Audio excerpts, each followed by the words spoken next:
প্রবাসীরা অনেকে একটা কাজ করে, বিশেষ করে মিডল ইস্টে যারা থাকে, অনেক প্রবাসীরা কোরবানি ঈদের দিন নিজেরা একটা ছাগল জবাই করে। তো রুমে 5 জন থাকে, এখন 5 জন মিলে একটা ছাগল জবাই করলে ওই ছাগলের টাকা তারা ভাগ করে।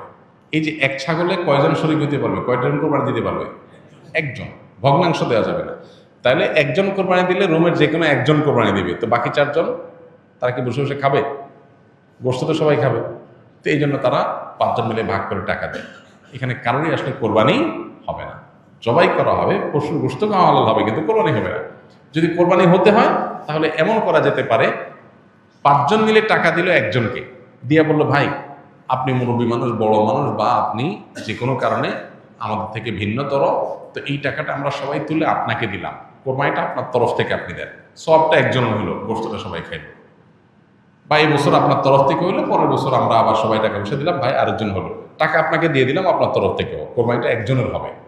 ঠিক একইভাবে গরুতে ভগ্নাংশ, এটার ভাগ এভাবে আপনার শরীক পাওয়া যাবে না, পূর্ণাঙ্গ একটা অংশের শরীক হতে হবে, তারপরে কোরবানি নিষিদ্ধ হবে।